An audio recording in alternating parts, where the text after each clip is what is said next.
Do you have any other advice for parents in general? Yeah, and so I think because I know that could be a whole. I think that gymnastics account, there needs to be a relationship with gymnast and parent, so that they're both monitoring it, especially when you're opening up privacy options. Of course, yeah. You're letting you want coaches to see these accounts, but you've also let the entire world see this account. Right. And now if you're going to open up the messaging aspect of it, you want college coaches to be able to message you, and you want to be able to reply and start a conversation, and then share more personal information like cell numbers.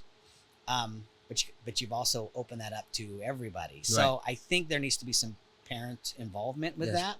Of course. You can then have a personal Instagram account where you post and you share all that stuff, and you can make that private and keep all those private. Yeah. But probably keep it at more of a professional level with the gymnastics one. Of course. For gymnastics and recruiting activity, in my opinion. Right. And then that does lead me to your personal account, because absolutely I'm going to try to click over there and see your personal site.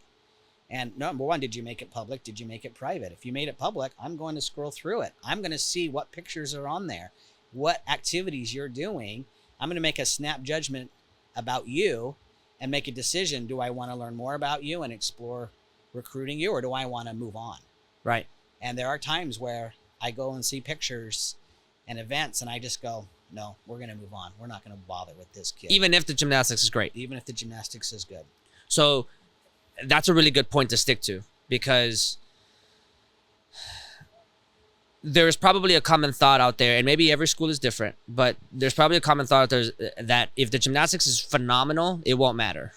And I really try to harp on some of the character of the athletes, because after all, we're talking about sports. We're talking about youth sports first and foremost, and we're talking about how this is helping you become a great human being, a great adult, a great citizen, just in general, right? So how, on your end, how important is that back? I was going to ask, what are the factors that factor into being fit for a school, but that kind of ties into it. How much is the things outside of gymnastics, how much do they factor into your decision-making process? Well, it all depends on your university, your coaching philosophy, and your coaching style. And mine is very conservative. We're a religious institution. Right. And so your brand needs to kind of mirror our brand a little bit. Right. And so, we do take that into consideration.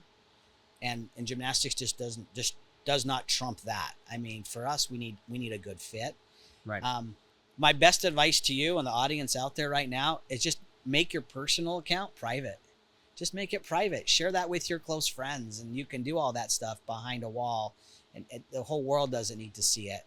But if you do make it public, then everyone can see it again, right. And you open yourself up to judgment. Yeah. To judgment, to criticism. It's a little unfair that I'm making snap judgments on a kid I've never met, I've never talked to.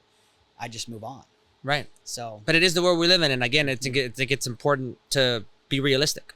Yeah, you got to look at yourself. You're going to be a brand ambassador to that coach and to that university. That's a great point. And you want your brand to mirror their brand. And so you see that in the professional world, right? Right. Like you have to, if you're going to represent Nike, what kind of personal lifestyle do you need to match to be a Nike athlete? Right. So that's no different than changing the school's name or the coach's name. You are a part of that brand. You are a brand ambassador to that university. That's such a great point. So you have to kind of start thinking that way. That's such a great point. Back to the parent aspect. Aside from the parents being a safeguard to that gymnastics public account, anything else that you have to like as advice for parents that have 9 and 10 athletes? If a parent is watching this and their daughter is incredibly gung-ho about this school and not getting any replies, and they're watching their even though they might have heard this already, they're watching their daughter get really beat up about the fact that she's not getting any replies. What do you like? Are there any things that parents can do, or are there things that parents do that they shouldn't be doing because they're it doesn't look good on you guys, and also for parents to act in a certain way? What are the advice that you have for parents overall? Well, first of all, parents need to be mom and dad. They need to have that love and unconditional support of that athlete. And then I would say a lot of this recruiting stuff, the gymnastic skills, selection, the videos can be athlete and coach. And the parents need to be the parent. They need to hug, not criticize. They need to be there as a support. Now, when it is time to start looking at schools, I think clearly they need to be a part of those discussions. Again, distance from home. What is the school like? What is the school atmosphere like? Is it a party school? Is it a party scene? Is it more conservative? How does that fit your family's lifestyle? And those parents need to be a part of that discussion. So, you're talking about two different things. How do I get noticed by a college? How do I get, recruited by a college? And then if I'm being recruited by several colleges, which one do I pick? And so they're two different things that parents need to be a part of. The recruiting part, I think, needs to be let the coach, let the gymnast work on that. Follow the advice I just gave, using safeguards with social media. Of course. Camps might be another great way to get the foot in the door, but you can't come to camp and just goof around. It's audition. How often do you get parents emailing for the kids? I rarely get parents that's great. emails. Yeah, that's great. That is not a typical thing that I've ever seen. I will get emails from a coach. Okay. For a particular athlete. That does help. So. Oh, does it? Yeah, that's a great way to get an endorsement from a coach. Great. To say, hey, coach to coach, this is my athlete. Love for you to get to know them a little bit more. Here's my contact information. If you want to reach out, set up a phone call. That's a great. That's great. That's a great way. That's a great way. Dad calls me or mom sends me an email. Hey, love you to talk to you about my daughter. I'm not gonna follow up with that. Perfect. So I think know your role. Yeah, recruiting really needs to be coach and athlete. Parents need to be mom and dad. Love and support. Now selecting a school, 1,000%.